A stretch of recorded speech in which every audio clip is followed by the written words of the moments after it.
black helicopter crowd notion of tyranny's always lurking just around the corner. Conspiracy theory. They've been crazy, but now they're right. black helicopter crowd really is upset. The people are stupid and they're drunk. There'll be a revolution and they're going to lose. There are too many guns and too many people ready to fight them. I am a man of peace, but we have gangsters running this country. Criminals, gangsters. We're normal. We see total criminal takeover, the death of freedom. It is the most corrupt, degenerate, criminal government in American history. I'm trying to awaken people, but look at the morons around you. They're zombies.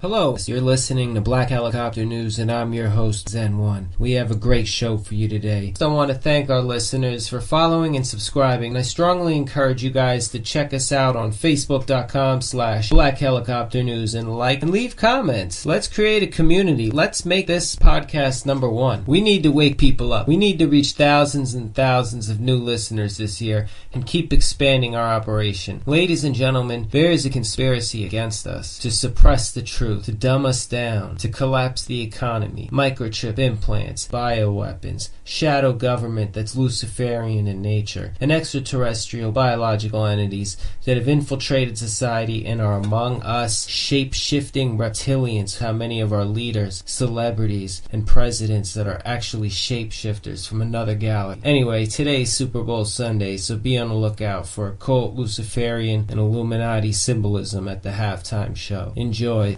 Okay, next up, The Man from Torah, a story of interdimensional travel. This is on historicmysteries.com. In 1954, at an airport in Tokyo, as thousands of people trotted through the airport without a second glance, that was with the exception of a solitary, bearded man. The reasons aren't really clear why he became the focus of attention by the customs official. By all appearances, this man was just another passenger. A smartly dressed businessman is surely just another body to deal with in a busy environment like an airport. In the less security-conscious days of 1954, he must have done or said something that garnered extra attention. When pressed, he stated that this was just another business trip for him, one of several that he made during the course of the year. His native tongue was French, but Japanese was just one of the numerous languages he was fluent with. Concerned about the possibility he was a drug trafficker or smuggler, officials began to question him. When he asked where he's from, he casually informed them he was from Torrid. Not familiar with such a place,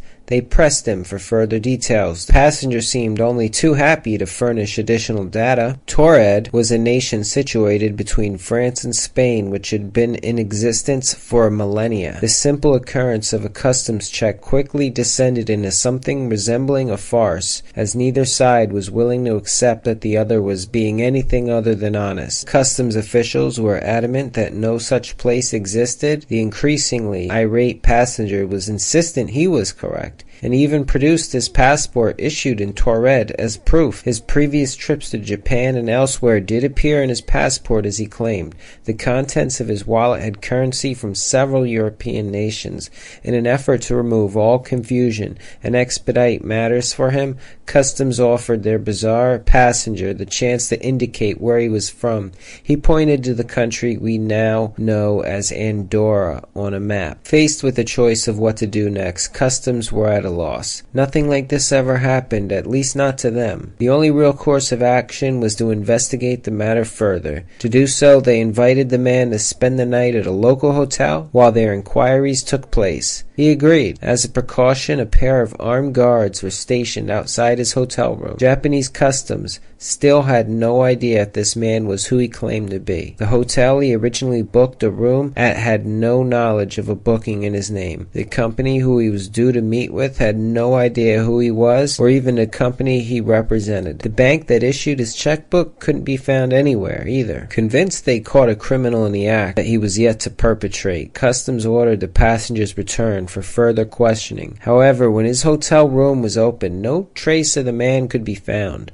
Of the two ways out of his room, the lack of a balcony and a recognized escape attempted ruled out the window. Neither guard noticed movement within the room either, and the door was certainly not opened all night long. Stranger still, all of the man's personal documents, such as his checkbook, passport, and driver's license, also disappeared within the airport security room. From that day, the man from Torrid was never heard of again. Folks, I don't know what to say. This is a classic documented case of interdimensional beings interacting in our own world. Perhaps the universe, perhaps somehow he accidentally traveled through some sort of unseen portal and bled through into our dimension. But I believe this to be a true story, because there is no way that he would have been able to escape that room and go back to the airport and retrieve his documents. He disappeared because he actually bled through into our existence, and he, just like as soon as he came, he left. This is very reminiscent of the Philadelphia experiment in the Manhattan Project. This is a case of teleportation, interdimensional travel, and there still to this day is no excuse or no scientific explanation for how this happened, other than the man traveled through some sort of portal from another parallel dimension and ended up here.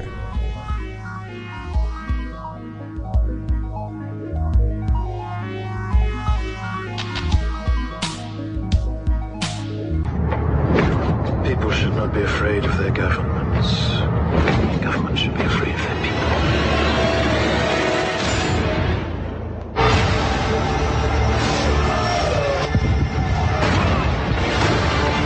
Our government was responsible for the deaths of almost 100,000 people. Do you really want to know?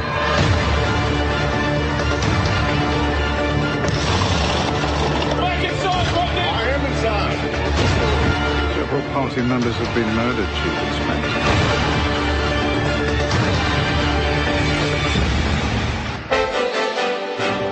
We're interrupting your regularly scheduled program to bring you this terrifying report. It was almost as if it were a planned implosion. It just pancaked. Jane, what more can you tell us about the Salomon Brothers building and its collapse? New York, very much a city still in chaos. The phones are not working properly. The subway lines are not working properly. The sky now black with smoke in front of us, just across the Tigris River here. This is shock and awe, Tom, to the population of Baghdad. Shock and awe, indeed. The people you liberate will witness the honorable and decent spirit of the American military. Either you are with us or you are with the terrorists. Come on. It is a big idea, a new world order. I love my dad. I'd kill for him. I'd go to prison for him because I love him so much. I love Bill Clinton. What does that make Hillary Clinton to the Bush family? My sister-in-law. When you are subverting the power of government, that's a fundamentally dangerous thing to democracy. What do you think of Edward Snowden? I think he's a traitor. Obama is the one that kills the U.S. troops if the Russians bomb any of them. Obama is the one that put them in harm's way. Obama is the one using them as human shields. It is the most corrupt, degenerate, criminal government in American history. I'm here to warn people. You keep telling me to shut up. This isn't a game. Welcome to America, ISIS. This is what we do. Woo! We got people that have taken your asses out in this building right now. We're armed to the teeth, and we're not scared. You got that, you sons of bitches? In 2012, your agency was saying, quote, the Salafists, the Muslim Brotherhood, and Al-Qaeda in Iraq are the major forces driving the insurgents in Syria. In 2012, the US was helping coordinate arms transfers to those same groups. Why did you not stop that? Why didn't you come forward before? What were you waiting for? Well, for you, Inspector. I needed you.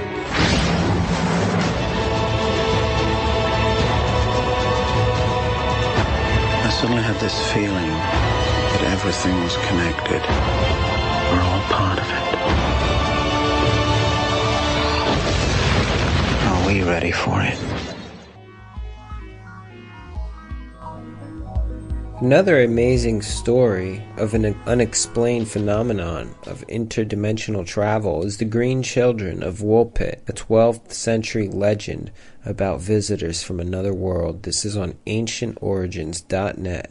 The Children of Woolpit is an ancient account dating back to the 12th century, and it tells of two children that appeared on the edge of a field in a village of Woolpit in England. The young girl and boy had green-hued skin and spoke an unknown language. The children became sick and the boy died, but the girl recovered and over the years came to learn English. She later relayed the story of their origins, saying they came from a place called St. Martin's Land, which existed in an atmosphere of permanent twilight and where the people lived underground. While some view the story as a folktale that describes an imaginary encounter with inhabitants of another world beneath our feet, or even extraterrestrials, others accept it as a real but somewhat altered account of a historical event that merits further investigation.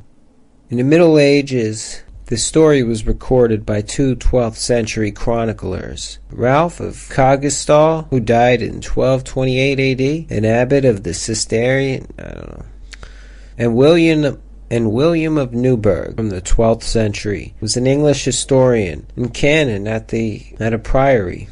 But he includes the story of the Green Children in his main work, A History of English Affairs. The writer stated that the events took place within the reign of King Stephen or King Henry II, depending on which version of the story you read. According to the account of the Green Children, a boy and his sister were found by reapers working their fields at harvest time near some ditches that had been excavated to trap wolves at St. Mary's of the Wolf Pits. Their skin was tinged with a green hue, their clothes were made from unfamiliar materials, and their speech was unintelligible. They were taken to the village, where they eventually were accepted into the home of a local landowner, Sir Richard Decane at Wilkes. The children would not eat any food presented to them, but appeared starving. Eventually the villagers brought round recently harvested beans, which the children devoured. They survived only on beans for many months until they acquired a taste for bread. The boy became sick and soon succumbed to illness and died, while the girl remained in good health and eventually lost her green-tinged skin.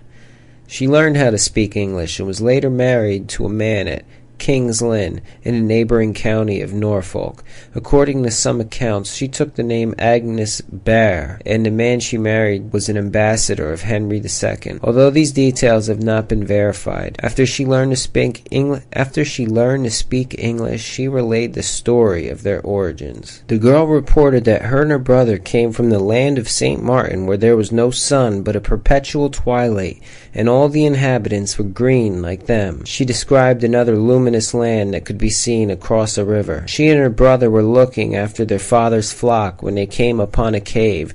They entered the cave and wandered through the darkness for a long time until they came out the other side, entering into bright sunlight, which they found startling. It was then that they were found by the reapers. Over the centuries, no one can explain this strange account. What they're describing actually sounds like they could be inhabitants of one of the many races within our hollow earth that were somehow found a cave that had a shortcut to England. And this also provides reason to believe that, yes, you can access Hollow Earth from London, which I was not aware of, or from England. It's also from England, which I wasn't aware of. Ladies and gentlemen, I don't know what to say, but these cases baffled many people throughout the years. And who knows what the truth is? But sometimes the truth is stranger than fiction. And that's why I believe the man from Torrid and the Green Children of Woolpit to be actual true historic accounts of interdimensional travel into our own realm.